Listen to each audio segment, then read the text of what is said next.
The day that we met Hallie, which was surprising, we were watching the television before we went out to go eat dinner.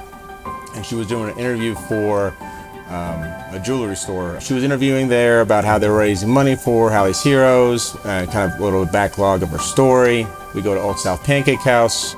Sure enough, she's there. She walks up to the table of us and is like, "Hey, I'm Hallie B, and I would like to thank you guys for your service." And we're like, "Oh my gosh, you know what, girl? We know you. We just saw you on TV. You're pretty famous. Why don't you come over here and take a picture with us?" My name's Drew. I'm a police officer, and that's actually how I met Hallie. Hallie's Heroes came through and did a swabbing drive. I actually missed the drive, but I saw the news coverage of it the next day and decided to reach out on my own to do a swab. I met Hallie at an event at the Fort Worth Police Department where we made kids with rare diseases and cancer into junior police officers. And in comes Hallie with pink cowboy boots and a police shirt and a spunky attitude, and she won over everyone at the police department. I met her through Hallie's Heroes when I was going through the academy to become an officer, and I kind of got close to her that way. I knew her before I donated, and then the stars aligned, and I ended up donating while I was in the academy, and I let Hallie's Heroes know that, and things just started rolling after that. This girl has been through more than anybody could actually imagine. I mean, more surgeries, more things that would make anybody just depressed, just take them out. And now she has the utmost version of optimism I've ever seen in my entire life. My first question to Elise was, how much of this is Hallie and how much of it is you? And she goes, "It's mostly Hallie." And I'm like, "Yeah, sure." And then the first time I actually got to meet Hallie in person, I said, "Okay, it is mostly Hallie, but Elise, you're very pushy as well." There's Hallie, one of the brightest, most motivated people I've ever met, even when she's like 9 and 10 years old. And through no fault of her own, she has this disease that, if allowed to progress, would keep her from reaching her full potential as an adult. Now, thank God, we found her donor. So it's been a bumpy road with other stuff for her, but she's got through that. She's got through the cancer, and now God knows what he has in store for her, and I can only imagine it's incredible.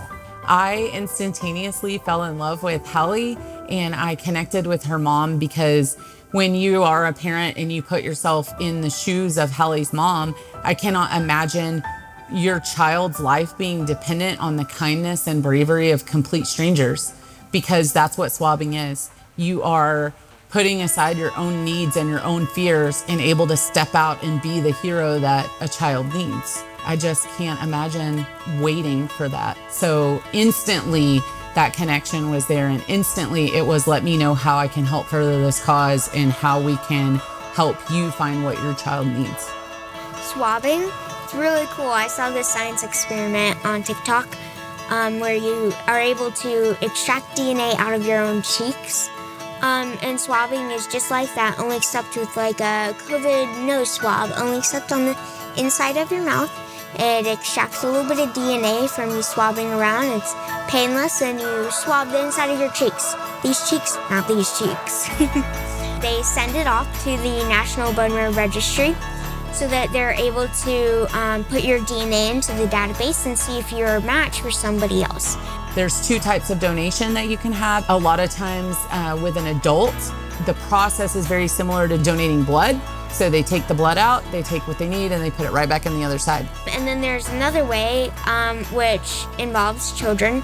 An adult comes in and they go under some anesthesia. And what they do is they take a bone marrow biopsy, which I've had 2 of those in my life. And they just take a little bone marrow out of your hip and they just ship it off. It comes in like a little tiny container. It almost looks like a little Kool-Aid packet. And then afterwards, you just feel like you fell on your butt while ice skating, I did a swab, and then I was actually contacted January of 2017 to say that I was a preliminary match for someone. We got through the whole process. I ended up being a match and becoming a donor. And after that, I reached out to Elise, Hallie's mom, because I wanted her to know that, even though Hallie may not have had a match yet, I wanted her to know that what they were doing was doing some real good. I feel that small donations make a big difference. The biggest fundraisers that we have had in Hallie's Heroes history have been $5, $10 fundraisers. I want your lunch money, not your rent money. I'm not asking you to put yourself out. I'm asking you to give up 2 Snickers a day. I want a small amount, and we will consolidate that and make a big impact with it. I think single-handedly, Hallie and Hallie's Heroes has saved so many lives. What is skipping a cup of coffee from Starbucks or wherever in the morning, and or sending $50, $60, $100 their way a month? I mean, it just, the amount of work they do is astronomical, and the way they spread the awareness for not only bone marrow registry, but now for childhood cancer. She won. So with that kind of optimism, I think that's just a no-brainer to be able to donate to the Hallie's Heroes and make sure they're on the path to what they need to be doing.